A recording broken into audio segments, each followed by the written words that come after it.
हे पाहू शकता की आपला 3x1 कापूस आहे। कापसाचं वय कशाने ओळखायचं तुम्हाला सांगतो। हे खाल्लं फांद्या, एक फांदी 3 दिवसाला वाढते। हे एक फांदी वाढली की 3 दिवस, हे 2, हे 3, हे 4, हे 5, हे 6, 7, 8, 9, 10, 11 म्हणजे ती दिवस झाले। असं फांद्यावरून सुद्धा वय ओळखता येते। धन्यवाद। नमस्कार, मी पंजाब डक। आज आहे 14 जुलै 2025 आणि या ठिकाणी कापसाची वखरणी चालू आहे। आणि आजच्याने ह्या कापसाला जवळपास 34 दिवस झाले। 10 जूनची धुळपेरणीचा कापूस आहे। 11 तारखेला पाऊस पडला होता आणि आज आहे 14 जुलै 2025 आणि आज माझ्या महाराष्ट्रातल्या शेतकऱ्याला या ठिकाणावर मी अंदाज देणार आहे। तर राज्यातल्या सर्वप्रथम शेतकऱ्याला सांगू इच्छितो की राज्यामध्ये आज 14 आणि 15 म्हणजे बऱ्याच ठिकाणी भाग बदलत पाऊस पडणार आहे, म्हणून हा अंदाज लक्षात घ्यायचा। म्हणजे विखुरलेल्या स्वरूपात सांगायचं झालं तर परभणी जिल्हा, लातूर जिल्हा, बीड जिल्हा, धाराशिव, त्याच्यानंतर नगर जिल्हा, त्याच्यानंतर जालना जिल्हा, संभाजीनगर, सोलापूर जिल्ह्यात आज बऱ्याच ठिकाणी विखुरलेल्या स्वरूपाचा पाऊस पडणार आहे, म्हणून हा अंदाज लक्षात घ्यायचा। म्हणजे सर्व दूर पडणार नाही, पण बऱ्याच पिकांना असं जीवदान ठरणारा पाऊस येणार आहे, म्हणून हा अंदाज लक्षात घ्यायचा। मग राज्यात मोठा पाऊस कधी येणार, तर राज्यात तुम्हाला एक सांगू इच्छितो की मोठा पाऊस कधी येणार। तुम्हाला एक सांगू इच्छितो की राज्यामध्ये सांगायचं झालं तर सध्या तरी मोठा पावसाचं वातावरण नाही, असाच भाग बदलत विखुरलेल्या स्वरूपातच पडणार आहे, म्हणून हा अंदाज लक्षात घ्यायचा। राज्यात फक्त जुलैच्या शेवटच्या आठवड्यात मात्र चांगला पाऊस राहणार आहे, म्हणून हा अंदाज लक्षात घ्यायचा।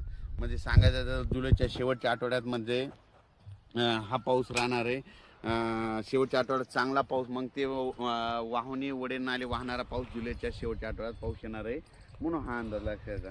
पण राज्यात सध्या तरी मात्र पूर्व विदर्भ झालं, पश्चिमी विदर्भ झालं, दक्षिण महाराष्ट्र, उत्तर महाराष्ट्र, कोकणपट्टी, खानदेश सर्वदूर असं उडे नाले वाहतील तसा पाऊस नाही।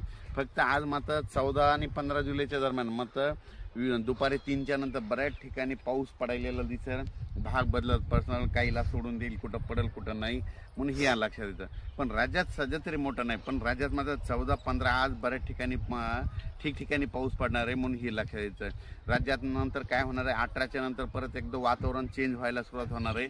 18च्या नंतर काय होणार आहे, मग हे नांदेड जिल्हा झालं, लातूर जिल्हा झालं, अक्कलकोट, सोलापूर, उदगीर, निलंगा ह्या शेतकऱ्याचं काय झालं, पाऊस नसल्यामुळे त्यांचे सोयाबीन थोडं सुकत येतं। त्यांना सांगू इच्छितो की 18च्या नंतर तुमचं नांदेड झालं, धर्माबाद झालं, बिलोली झालं, नायगाव, त्याच्यानंतर इकडं त्याच्यानंतर जळकोट, त्याच्यानंतर अक्कलकोट ह्या भागामध्ये मग 18-19 पासून जरा चांगलं तुमच्याकडं पाऊस पडणार आहे। कारण की काय होणार आहे, 18च्या नंतर तेलंगणा, आंध्र प्रदेश, तामिळनाडू, कर्नाटक तिकडे पाऊस पडत राहिल्यामुळं आपल्या महाराष्ट्राच्या सीमालगत ह्या पट्ट्यामध्ये पाऊस येणार आहे, म्हणून त्यांच्यासाठी म्हणजे लातूर जिल्ह्यातल्या त्या बॉर्डरच्या शेतकऱ्यांसाठी आनंदाची बातमी।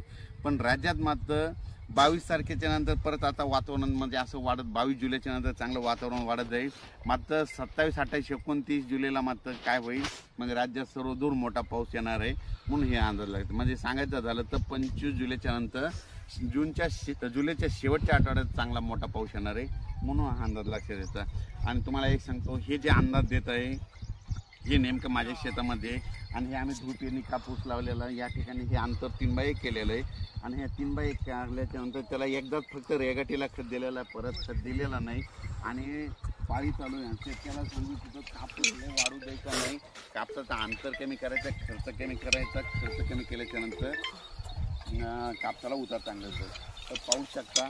आणि या ठिकाणी राज्यात आज बऱ्याच आमच्या परभणी जिल्हा झालं, बीड जिल्हा झालं, लातूर जिल्हा झालं, जालना जिल्हा, संभाजीनगर, नगर जिल्ह्याचा काही भाग या शेतकऱ्याला सांगू इच्छितो की आज बऱ्याच ठिकाणी मध्ये विखुरलेल्या स्वरूपाचा पाऊस पडणार आहे। ज्याला पडला त्यांना चांगलं होणार आहे, काही जणांना सोडून देखील देणार, म्हणून हे लक्षात येतं। पण राज्यात सध्या तरी मध्ये 20 तारखेपर्यंत तर 20 जुलैपर्यंत तरी असं सर्वदूरचा पाऊस नाही, फक्त असा विखुरलेल्या स्वरूपाचा पडणार आहे, म्हणून हा अंदाज लक्षात घ्यायचा।